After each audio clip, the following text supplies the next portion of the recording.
लेकिन आप समझते क्यों नहीं? मैं ये शादी नहीं कर सकता। तकलीफ तो होगी आपको, लेकिन आप जरा समझा सकते हैं कि ये शादी आप क्यों नहीं कर सकते? अब मैं आपको कैसे समझाऊं? मैं ये शादी नहीं कर सकता, नहीं कर सकता। मैं एक लड़की से प्यार करता हूँ, उसका नाम है सरोज। वो गरीब है मगर बहुत अच्छी लड़की है भैया, मैं उसे चाहता हूँ और वो मुझे। बस इससे ज्यादा और मैं कुछ नहीं कहना चाहता। और अगर शादी करूंगा तो सरोज से, वरना किससे नहीं। पहली बार आपके सामने गुस्ताखी कर रहा हूँ भैया, माफ कर देना। ये मेरा अपनी जिंदगी के बारे में पहला और आखिरी फैसला है। और मेरा फैसला भी सुन लो आनंद, तुम्हारी शादी वहीं होगी जहां मैं चाहता हूं। मैं तुम्हें किसी आवारा, गुमनाम और फालतू लड़के के हाथों खिलौना नहीं बना सकता, समझे?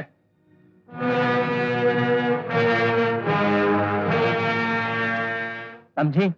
मेरी शादी हो रही है। क्या? तुम्हें अच्छा नहीं लगा ना? मुझे भी अच्छा नहीं लगा, मगर क्या करूं? मेरे बड़े भाई साहब है ना, यमराज की तरह मेरे पीछे पड़ गए। ये मेरा फैसला है, तुम्हारी शादी वहीं होगी जहां मैं चाहता हूँ। यानी मेरे चाहने ना चाहने की उन्हें कोई परवाह ही नहीं। क्यों? तुम किसी और से प्यार करते हो? एग्जैक्टली। ये तो तुम्हें सिर्फ उसी से शादी करनी चाहिए। आखिर तुम्हारा प्यार भी तो प्यार है। इसीलिए तो कहता हूँ, मुझे किसी भी हालत में यह शादी रोकनी है।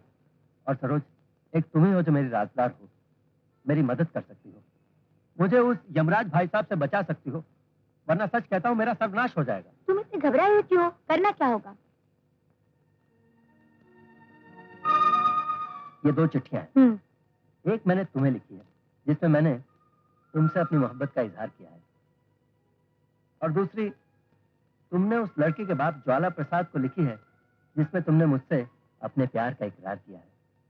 तुम देखना सरोज, जैसे ही ये दोनों चिट्ठियां मेरे होने वाले ससुर जी को मिलेंगी, मेरी शादी का बाजा बजने से पहले उसका बाजा बज जाएगा। लो, जल्दी से इस पे नाम लिख दो। ये लो। क्यों? सोच क्या रही हो? लड़की हो ना, इसलिए सोचना पड़ता है। पर तुम्हारे लिए मैं कुछ भी कर सकती हूँ। सच? सचमुच। तुम्हारे भैया तुम्हारे साथ जबरदस्ती नहीं कर सकते। तुम्हें वही शादी करनी चाहिए जहाँ तुम चाहते हो। लाओ।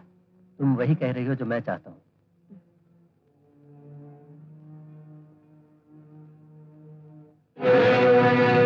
ये शादी नहीं होगी। बात क्या ज्वाला प्रसाद जी? हम तो कब से आपका इंतजार कर रहे हैं।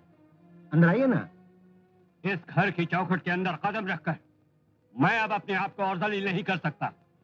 शर्म नहीं आती आप लोगों को इस तरह किसी की शराफत का मजाक उड़ाते हुए? मैं समझा नहीं आप क्या कह रहे हैं। लेकिन इस चिट्ठी ने मुझे सब कुछ समझा दिया है। क्या आप आनंद की इंसानियत का ढिंडोरा पीटते हुए मेरे पास नहीं आए थे राय साहब? क्या आपको भी इस बात का पता नहीं था कि आनंद मेरी बेटी के अरमानों की लाश पर से गुजरकर दूसरे की सेज सजाना चाहता है? ये क्या करें आप? मैं ठीक कह रहा हूं, जानबूझकर। मैं अपनी लड़की को उस बदमाश के पल्ले नहीं बांध सकता जो सगाई किसी से कर रहा है और लुगाई किसी और को बनाए बैठा है। मेरी तरफ से ये रिश्ता इसी पल खत्म समझिए।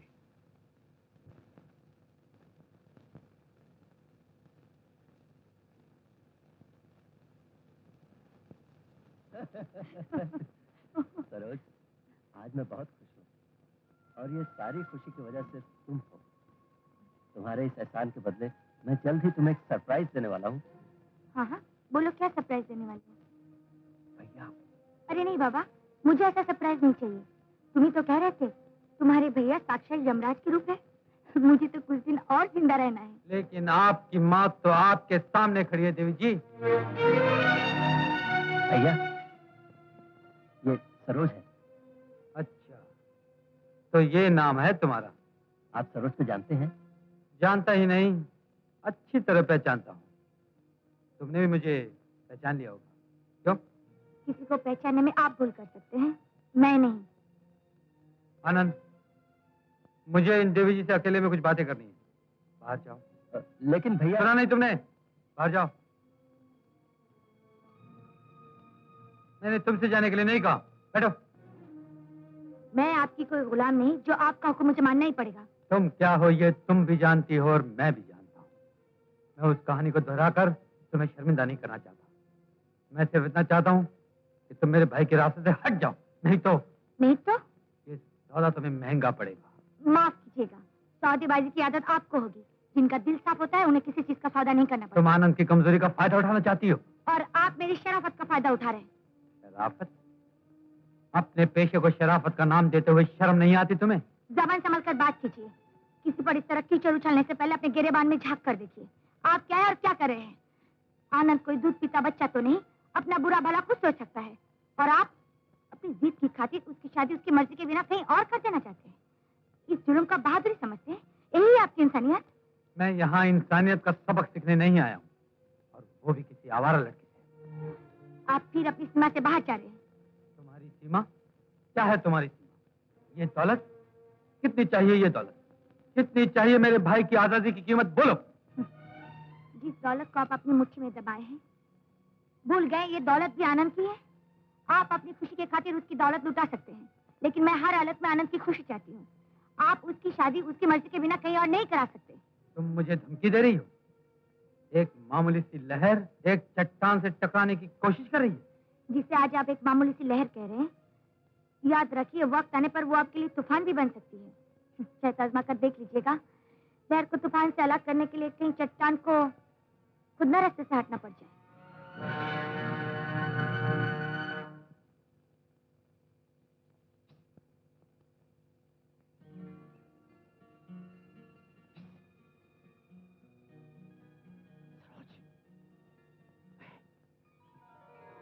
भैया, भैया, ये क्या हालत बना रखी है तुमने? चलो घर चलो, माँ तरस से ये तुम्हें देखने के लिए। सरोज, मैं घर नहीं जा सकता, इसलिए तो चुपके से तुम्हें यहाँ बुलाया है। ये लो सरोज, माँ को दे देना और अपना ख्याल रखना, और हो सके तो अपने भाई को भूलना नहीं। भैया, आखिर ये सब बुरे धंधे तुम छोड़ क्यों नहीं देते? सरोज, मैं एक ऐसी दलदल में फंस चुका हूँ जहाँ से मौत भी मुझे आजाद नहीं करा सकती। देखो सरोज, मैं तुमसे बार बार नहीं मिल पाऊंगा। अगर तुम्हें मुझसे कभी मिलना हो तो वलीम प्रिंस कैफे है ना, उसके काउंटर पे मैसेज भेज देना। अब मुझे लौट जाना चाहिए, किसी ने अगर देख लिया तो मुसीबत हो जाएगी। जा रहे हो? जाओ भैया, पर इस पाप की कमी से तुम अपनी माँ और बहन के आंसू नहीं पूछ सकते। माँ को उसका बेटा चाहिए, बहन को उसका भाई चाहिए। तुम लौटाओ भैया, उस पैसे से वापस लौटाओ। नहीं सरोज, ये नामुमकिन है, ये कभी नहीं हो सकता। जिस रास्ते पर बढ़ चुका हूँ वहां से वापस कभी नहीं आ सकता। किसी ने मुझे देख लिया है। वाह वाह, बहुत अच्छे।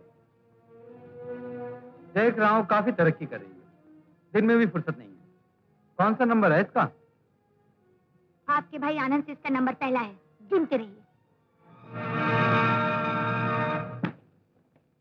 आनंद, भैया, जिस लड़की को तुम इस घर की बहू बनाने के सपने देख रहे हो, जानते हो दिन में तुम्हारे जैसे 10 लोगों को बेवकूफ बनाकर अपना उल्लू सीधा करना उस लड़की का पेशा है। ये झूठ है भैया। यही सच है। एक तरफ वो तुमसे प्यार का नाटक रचा रही है और दूसरी तरफ किसी और के गले का हार बने हुए। मैं नहीं मानता, सरोज ऐसी लड़की नहीं है। इसमें जरूर आपकी कोई चाल है। आप नहीं चाहते कि सरोज मेरी जिंदगी में आए, इसलिए आप मेरे और उसके दरमियान शक की दीवार खड़ी कर देना चाहते हैं। लेकिन मैं सरोज को पाने के लिए हर दीवार को ठोकर मार सकता हूँ।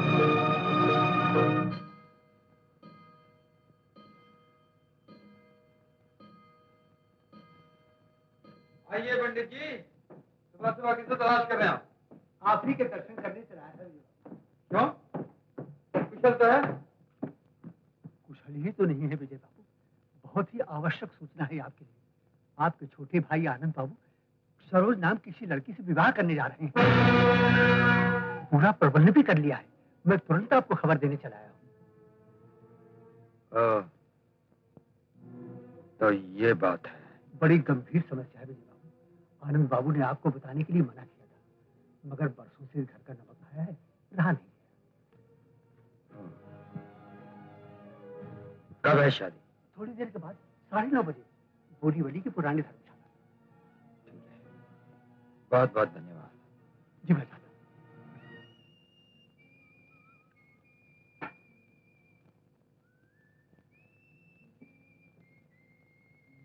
Good morning. Good morning. अरे भैया, आपने मेरी रात की बात को बुरा तो नहीं माना? अरे भाई छोड़ो, बात गई, लेकिन मैं तो ये सोच रहा था कि जिस आदमी को कान से पकड़कर 10 बजे बिस्तर से उठाना पड़ता है, आज इतनी जल्दी अपने कदमों पे कैसे खड़ा हो गया? आगे तैयारी है? तैयारी कहाँ की भैया? अरे आपके हाथ में चाय की ट्रे, ये बिरजू कहाँ मर गई? अरे भाई, जब मैं मौजूद हूँ तो फिर बिरजू की क्या जरूरत है? हाँ, चाय पियो।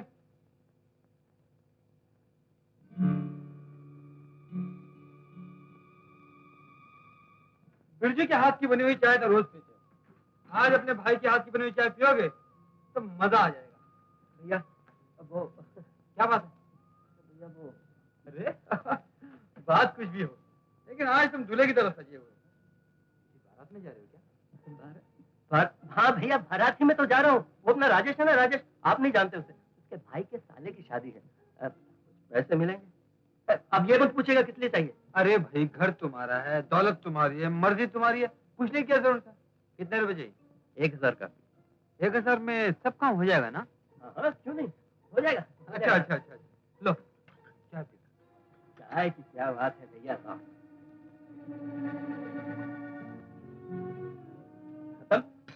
अब लाओ भैया, जल्दी करो वरना देर हो जाएगी। अरे हाँ भाई, अच्छे काम के लिए जा रहे हो तो फिर देर क्यों होनी चाहिए? ये लो, best of luck. Thank you भैया, बस आपका आशीर्वाद चाहिए। क्या हुआ? कुछ नहीं, कुछ नहीं। क्या हो गया मुझे?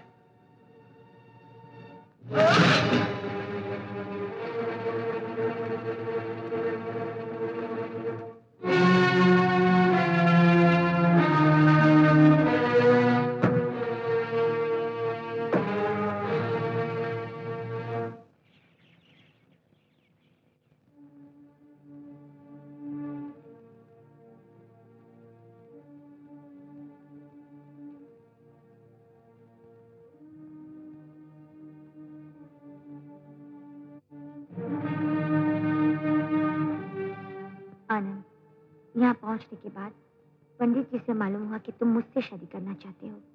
ये तो मैंने कभी सपने में भी नहीं सोचा था कि तुम मेरी हमदर्दी का गलत मतलब लोगे। मैंने तो कभी तुम्हें उस नजर से नहीं देखा। आज तक तुम एक छोटा भाई समझकर अपना दुख दर्द बांटती रही।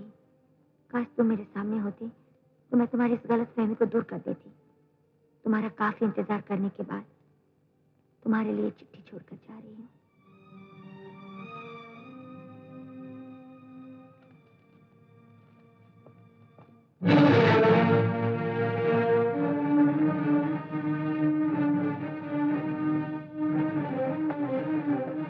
ये क्या कर रहे हैं आप? छोड़, छोड़,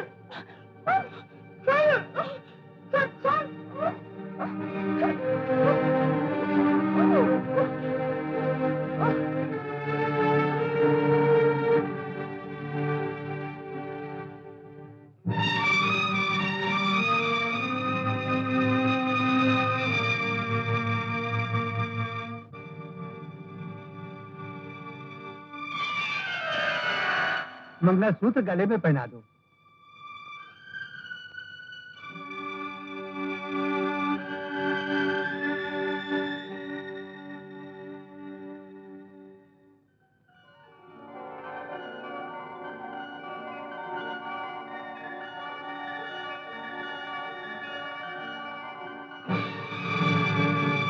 किसने किया ये सब? मैंने किया। तुमने? हाँ, जिस मंगलसूत्र से तुम मेरे भाई को अपने जाल में फंसाना चाहती थी, आज वही मंगलसूत्र तुम्हारे गले में डालकर मैंने अपने मासूम भाई की जिंदगी को बर्बाद होने से बचा लिया है। ये क्या किया तुमने? ये सब कुछ करने से पहले एक नजर।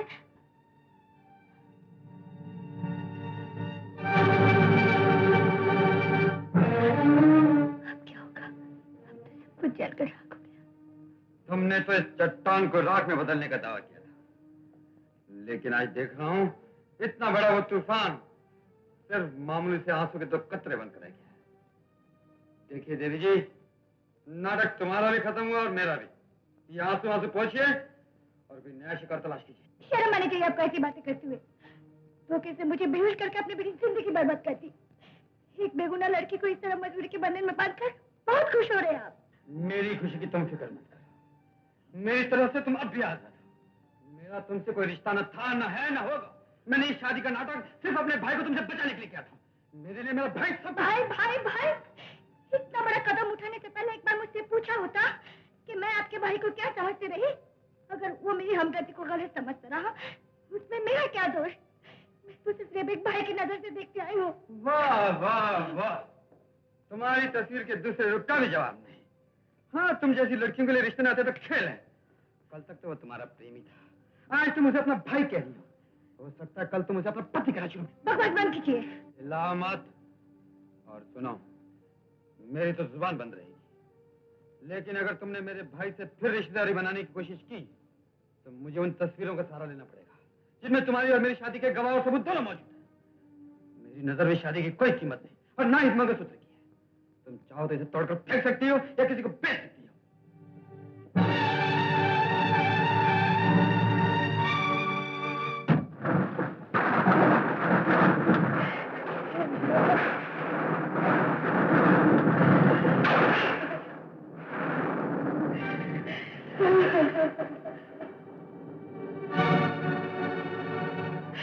बेटी, इसे तोड़ने का मन में विचार लाना भी पाप है। ऊपर उस भगवान के बाद औरत के लिए धरती पर उसका